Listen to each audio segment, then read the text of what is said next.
Hey, on this episode of Samp&Chance, we are going to review the fight that happened this past weekend.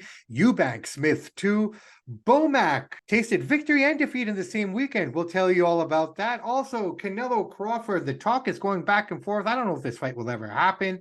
Shakur, Frank Martin is made official. Booboo Benavides is in the wings. Guys, all this and so much more on this episode of Samp&Chance. So strap in. And thank you for letting us into your ears.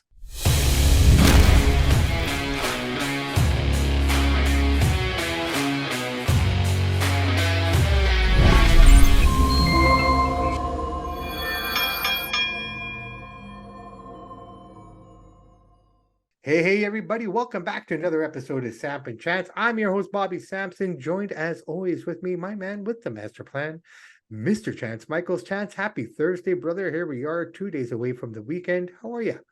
I'm doing pretty good. How about yourself? Can't complain, man. The week has been good so far. Just gearing up for the weekend. So yeah, everything is everything, man. Can't complain. Can't complain. First week of school's in the bag almost. So yeah, here we go. Let's get right into it. Do it. So shall we continue with the rounds, brother? I do. I think it was really great. I heard good feedback about it. Let's roll. All right, right on. So round number one, let us take a walk back to the O2 Arena in Manchester, where Eubank and Chris Eubank, Jr. and Liam Smith tangled again for the second time. And here goes the clock. Oh, wait a minute, 1 second. And there we go. Your thoughts on the fight, my friend? I couldn't believe I was watching the same Liam Smith that knocked out Eubank a few months prior. I mean, he wasn't throwing punches. He was just covering up. He was a punching bag. Now, they say that he hurt his ankle in round one. I don't know if that's an excuse. The commentators never mentioned anything about his ankle in the fight. You didn't hear anything in the corner. You didn't hear him talking about his ankle that I personally heard. He looked slow, sluggish. He looked like he shot. He was just a punching bag. He wouldn't even throw back. It was a good performance by Eubank, or was it a bad performance by Smith? I think it's a combination of both, but not a very fun fight. Pretty boring, but Eubank finished him in round 10. Your thoughts? My thoughts very simply are this, man. It was a tale of two different fights, okay? First off, when we go back to the very first fight, if you think about it, going into that first round, Eubank was up 2-1. He had taken the second and the third round going into the fourth. They did talk about it after that fight a little bit as well, but not too much was ever made of it. The elbow, that elbow, was that the elbow that shook him and caused him to lose that fight initially? You know what I mean? Like, I mean, that the barrage of punches and everything that happened after that all came after that elbow. That's true. Right? Yep. That elbow didn't play a role in this fight at all. So, I mean, that elbow played a big role in this. And looking at the second fight, right? Like you said, I mean, they were showing his ankles. I think between the first and second round, they're doing some slow, like, I guess they had some footage of him kind of playing with his ankles. So they were talking about it a little bit. Okay. I do recall that. I remember seeing that, right? So it was kind of funny. The feed that I was watching the fight on was from Poland. Oh, okay. Yeah, I didn't have that feed. That's for sure. Right. So I had the Polish guys talking, but I found the feed, the US feed on my phone, and it worked perfectly, bro. I kid you not. It was in unison. In sync? Yep. In sync. So I had the audio from the phone watching the fight. But anyways, long story short, we're running out of time here, brother, man. This 3-minute format is insane. Very simply put, we saw what the result, in my opinion, should have been in the first fight. The way Eubank was going, the middle rounds, he kept waking up and waking up. Yeah, Smith's ankle was hurt, but you know what? Still, pivot around, this and that. The guy had no life in him. He showed nothing. Even throwing punches. He wasn't even throwing punches. He was just standing there taking shot after shot. Respect to him for taking the beating that he took. But I think we saw what Liam Smith is, in my opinion, and I think that elbow really played a bigger role in that first fight than anyone said. He's a shot fighter. He can't move. He can't throw. We're probably going to see a trilogy now. They're 1-on-1, unfortunately. I hope not, but I think we're going to see part 3. Well, I don't justify the trilogy because of the way it went down, but I tell you what, man, if it does happen, I guess we'll tune in and watch it, and that's the end of round number 1. There you go, brother, man. What did you think of that? All right, let's move on. Let's talk about his trainer now, Mr. Bow Mack. Brian Bow Mack had a great weekend. But then it turned out to be a kind of a shitty weekend. Let's get into it. Ding, ding. Round number 2. So Bow Mack, the couple weeks before, undisputed with Terence Crawford, comes over to London. Everyone's kind of shitting on the fact that he's training Eubank. What can you teach the guy in 4 weeks? What can you do with him in 4 weeks? Yeah. Well, we saw what you can do with the guy with him in 4 weeks. I don't know how much of that influence was on him or not, but I mean, you could definitely see a different fighter in Chris Eubank. Yeah, different when Roy Jones was training him and he lost. Yeah. Absolutely. We didn't really touch on all the towel talk, eh? You saw Eubank throwing all the towels out of the ring and everything, huh? Yeah. I'll say this really quickly. You're talking about Roy Jones. Regardless of anything, no one in their right mind has the right to disrespect Roy Jones for anything.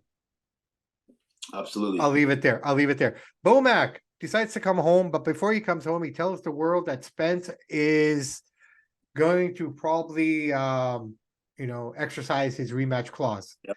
Probably happen at 154, but unfortunately, but you know what? That's another round, brother man. We'll get to that round in a minute. We're talking about Bow Mack going home and getting caught with a gun and ammunition in his bag. Why? I gotta have to say it, man. And this is separate from his boxing, and I don't really like to go personal, but he's an idiot. If you think you're going to bring a gun and ammunition to an international airport, and they're not going to check your bag, you're going to set the metal detectors. They have your suitcase go through, whatever you call the baggage. They got those things that see inside your suitcase. But how did he get it in? I don't know. He's probably done this a few times. He wraps it up and hides it. He's like, why do you need a gun, Bow Mack? Nobody knows who you are. I mean, it's the boxing world knows, but the regular Joe in the street ain't gonna know who that is. It's the mentality. It's the mentality. No, I know the street of mentality. the street culture, the street mentality, right? I mean, but you don't travel with it, fly internationally. But you would be surprised, and we've heard this before. A lot of athletes do. Yeah, a lot. I know how many times have we seen or heard. I don't know about NFL, but I've heard. I'm only saying NBA because that's where I've heard it from. I think there was that incident in the Washington team, right? Dwight Howard had Gilbert Arenas. Yeah, Gilbert Arenas, right? So I mean, it's just like, why would these guys carry it? Like, I get it, Second Amendment, you're allowed to carry it, blah blah blah, but isn't it supposed to be concealed, right? Borders, though. Right. So, but the fact is that he did take it with him. So I mean, are we going to question the UK security that allowed it to come in the first place? I don't think they caught it. Well, that's shame on them then, right? I mean, that's what I'm saying. This is the interesting thing. And now Bow Mack's gonna be flagged. So every time he flies, he's checking all this stuff even more thoroughly. Well, he's flagged, right? I mean, by all accounts, I don't see how he could travel anywhere outside of the States now for a little while. Will be. Right. So I mean, he's kind of screwed himself up there, but I guess most of the work is going to be over that side anyways. Bow Mack should know about it, dude. You're 50-year-old, 60-year-old guy. You should know better than that to be carrying guns through international travel. 100%. No, I get you, man. I mean, I just thought we'd bring it up. I know why he does it, but it's All right, brother, man. That ends that round. I'm sorry, wrong mouse. When you're working with so many different equipments, brother, sometimes it's just getting used to which is which. All right, round number 3, Canelo and Crawford. I thought this thing was kind of quiet, but these guys are shooting back and forth, man. Let's talk about that a little bit. Ding, ding. Here we go. Round number 3. So what is Canelo saying? He's basically said today that you haven't beat anybody besides Spence. No great fighter, no quality opponent. Look who I beat. And he's got a great resume. Triple G, he can go on and on and on with the guys that he's beat. Canelo's resume is way more impressive than Terence Crawford's. If I was Canelo, I don't think the fight's worth it for him because he's smaller. Terence Crawford's smaller than he beats him up, so he beat up a little guy. But it's great trash talk. It will be a super fight. It will do massive, massive numbers. Well, Crawford's taunting him, so smart on Crawford. He's trying to bait him.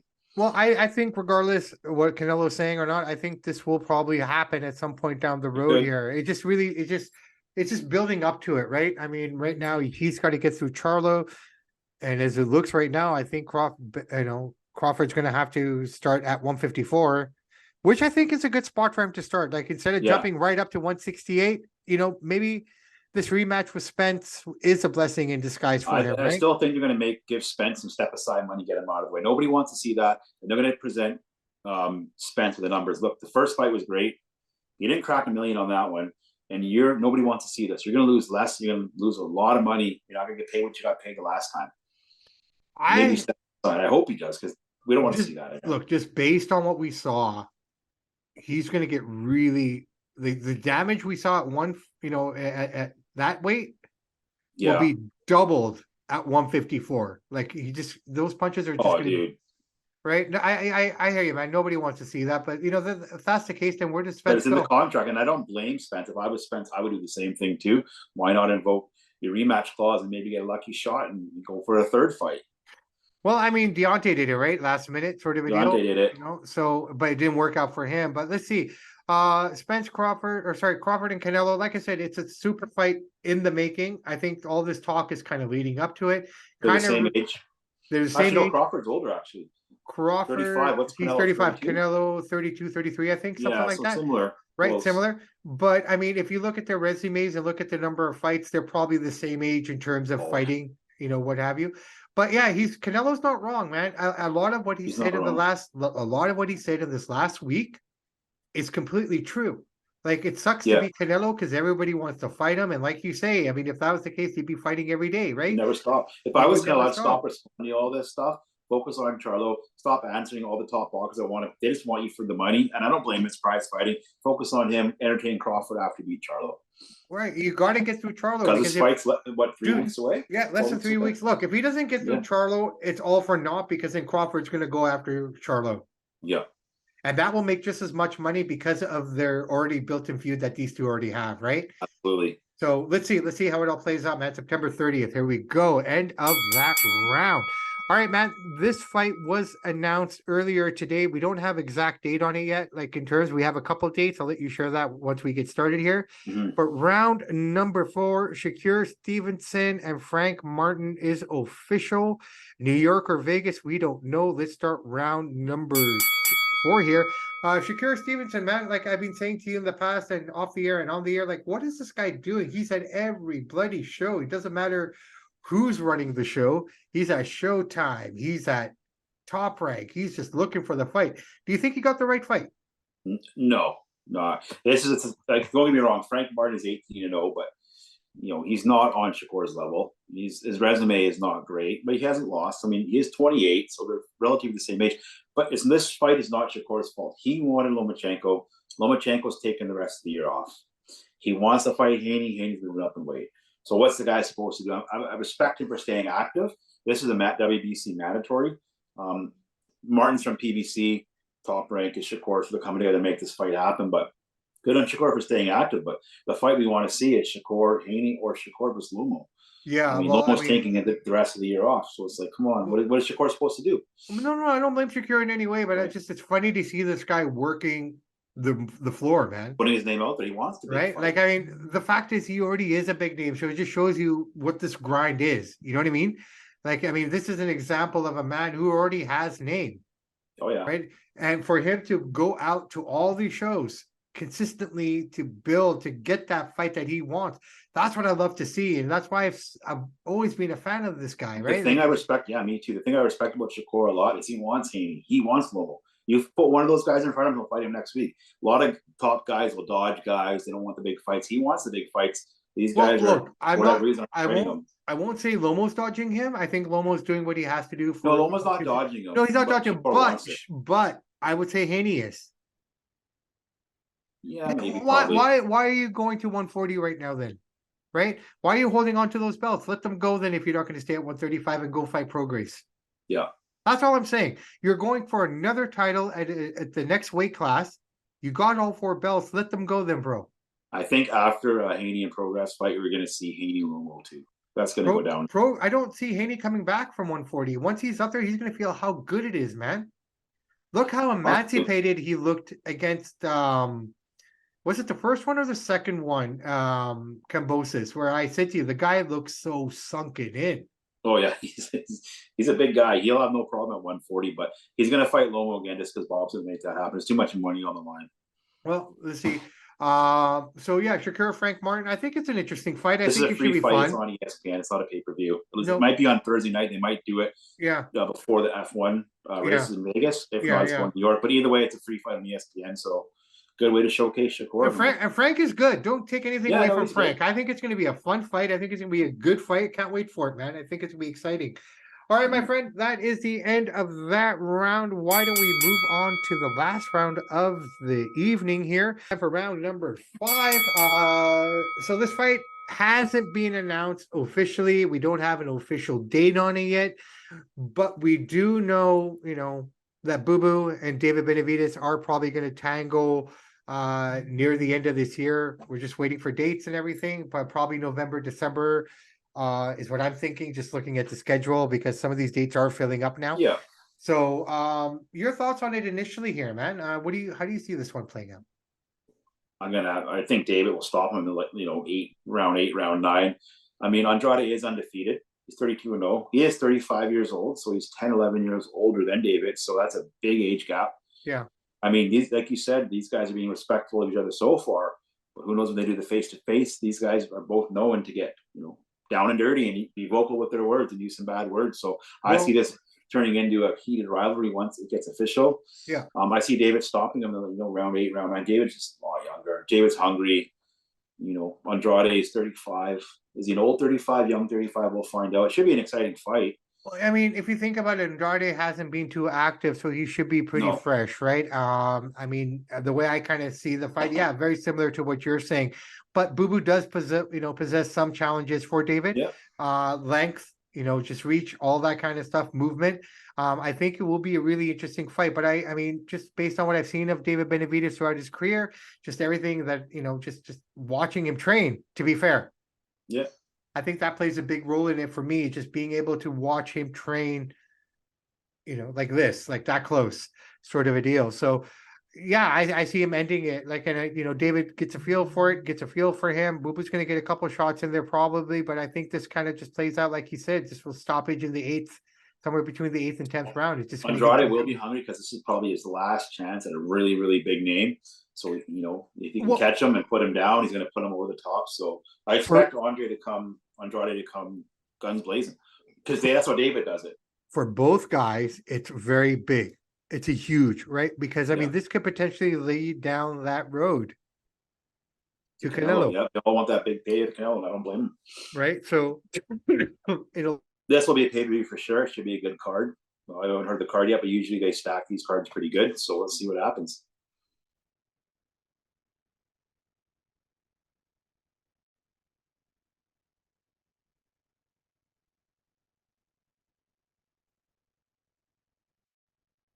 Dude, you hit mute on your thing.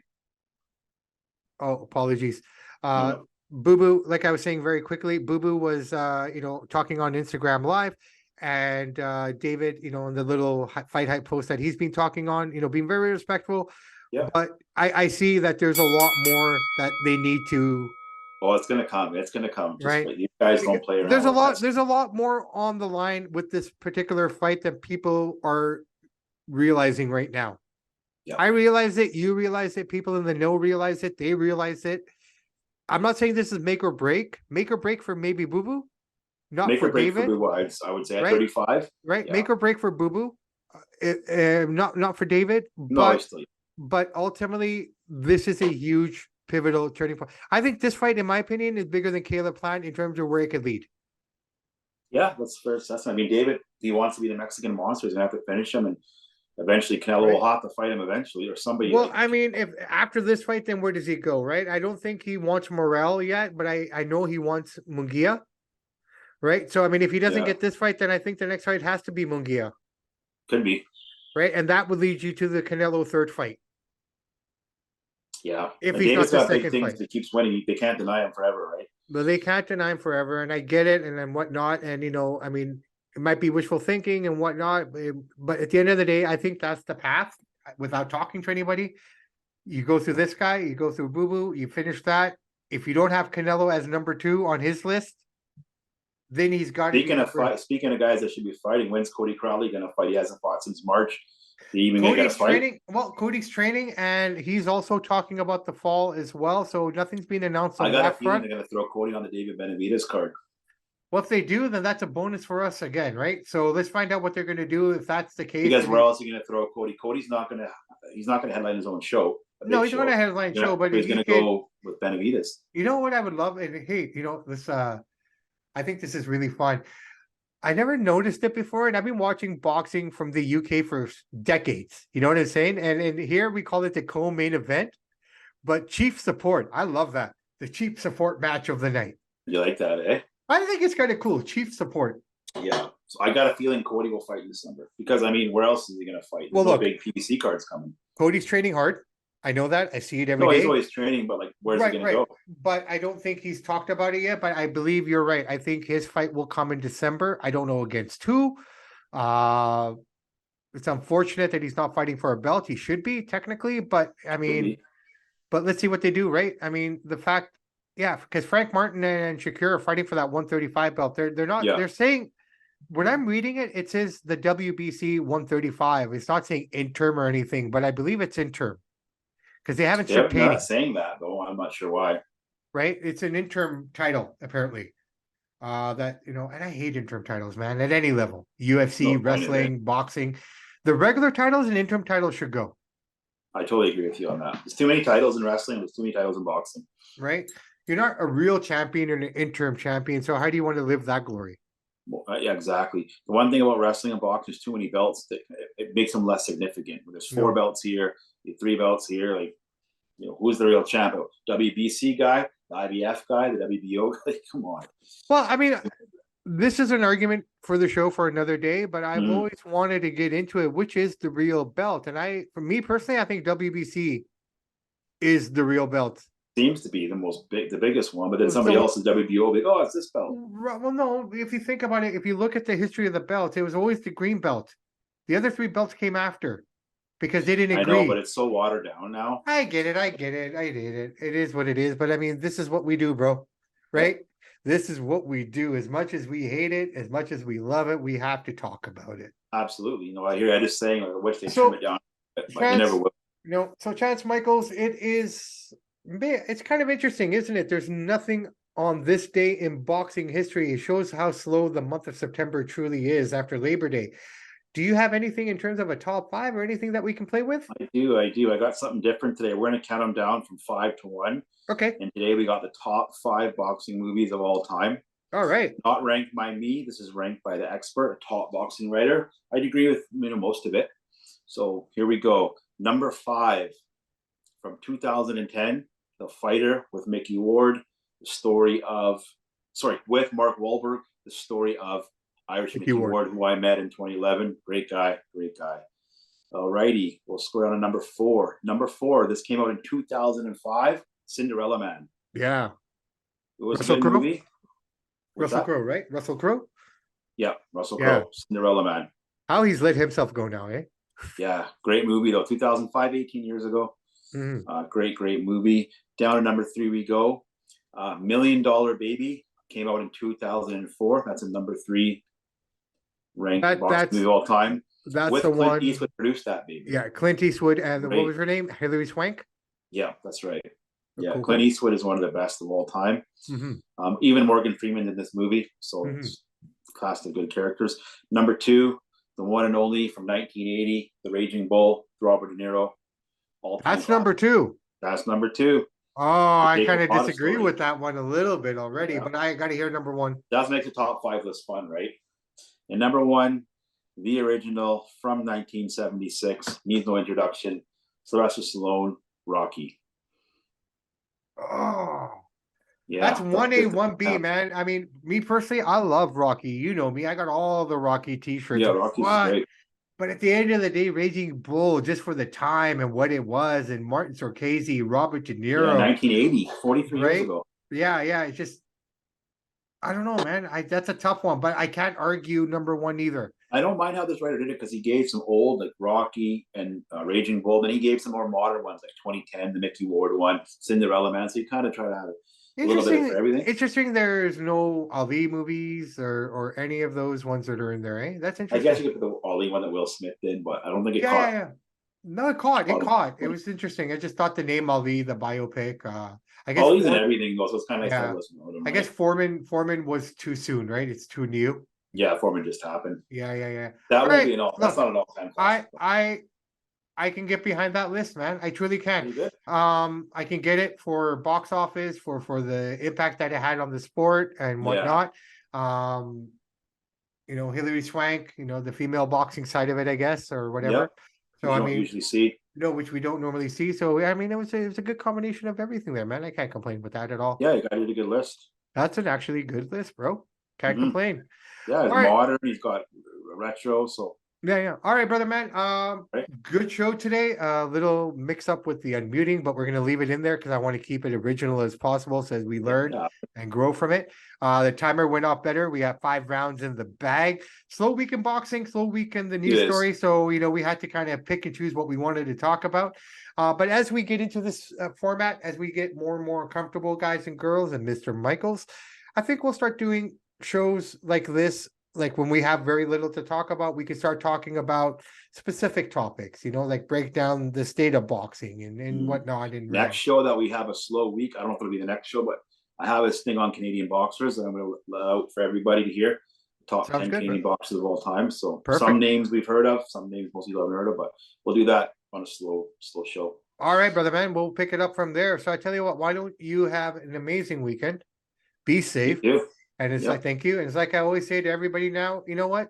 Drink, do what you want to do, enjoy your vice. Hey, man, you know what? It's not going to stop anybody, right? But don't bring a gun on a plane like Bow Mack. Well, hey, first off, don't carry a gun on a plane. Number 2, if you're going to drink, if you're going to use your substances, please enjoy yourself, have fun. That's what they're there for. You know yourself. All we ask you is remember your loved ones and the people that you care about. Absolutely. Leave your keys at home, get a ride home, blah, all those good things that are there for you. There are no excuses for you not to be able to wake up the next morning. Well said. Couldn't have That's said it all better that- myself. That's it. So everybody, on that note, my name is Bobby Sampson. He's my man with the master plan, Mr. Chance Michaels. And in the words of the great AC/DC, those that download, like, and subscribe to the podcast, we salute you. And we do salute you. And in the words of Ed Whalen, in the meantime and in between time, that's it for Samp&Chance. Guys, we will hit you on Tuesday with our wrestling show. Everyone who has stayed this far into the show, please hit the button, like, subscribe, do all that good stuff. Thank you for all the support. Everyone have a great weekend. And you know what? God bless you all. Have a great night. Samp&Chance out.